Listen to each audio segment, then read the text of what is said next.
So how does Say Something work? First, you give students a text to read. Now, if this text has a high lexile or reading level and has a lot of difficult languages or vocabulary, the students may become frustrated with the text and give up. Instead, what this strategy suggests is to stop reading periodically. This could be after a few paragraphs or even sentences. When stopped, the teacher will direct the students to say something about the text. When they do this, they turn to a partner and share something about what they have read.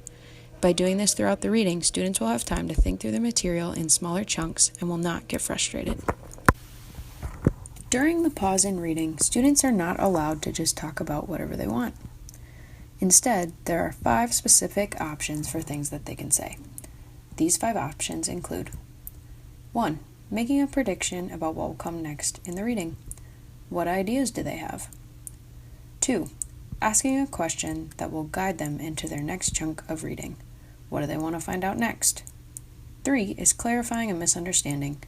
The student explains why they understand something or help their partner to understand. 4 is making a comment about the text that they feel was an important point or a cool idea. And lastly, 5, making a connection either to previous material learned in class or to something they have read earlier. In order to help students, it may be beneficial to have sentence starters posted either around the room or on a PowerPoint slideshow. Here are some possible sentence starters that students could use. For making a prediction, students should start their thoughts with, I bet that, I think that, since this happened, I think that this will happen. For asking a question, they should say, why did, what would happen if, or what does this part mean?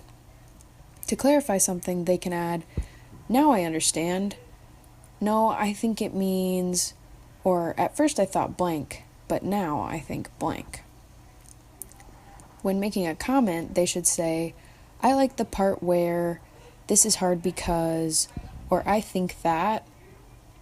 And then lastly, in order to make a connection, students should try, this part reminds me of, this is similar to, this is different from, or this relates to me because. Here is an example of some of the rules that a teacher had posted in her classroom while students were doing this activity. 1. Decide who will say something first. 2. Choose one of the 5 options to say. 3. If you can't do one of the 5 things, you must reread.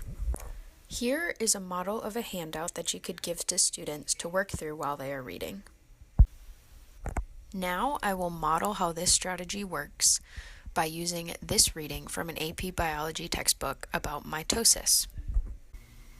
First, the teacher must decide where they want students to stop during their reading. Here, I have inserted a stop after the first paragraph, the second paragraph, and at the end of the page. First, I would have the students read the first paragraph silently, but here I'm going to read it aloud. During prophase, the first phase, the nuclear envelope starts to dissociate into small vesicles, and the membranous organelles such as the Golgi complex or Golgi apparatus and endoplasmic reticulum fragment and disperse towards the periphery of the cell. The nucleolus disappears or disperses. The centrosomes begin to move to opposite poles of the cell. Microtubules that will form the mitotic spindle extend between the centrosomes, pushing them farther apart as the microtubule fibers lengthen. The sister chromatids begin to coil more tightly with the aid of condensin proteins and become visible under a light microscope. Now I would tell students to stop, and they would have an opportunity to each fill in a part of the table. I think the organelles are moving because the cell needs room to do what needs to be done for mitosis.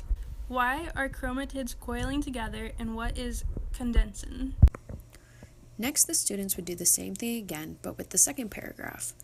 For the sake of time, and so that you don't get bored, I'm not going to read the second paragraph, but I am going to show you what the students decided to say. Chromosomes are still condensing here, just like in prophase. This is confusing because we don't have a visual.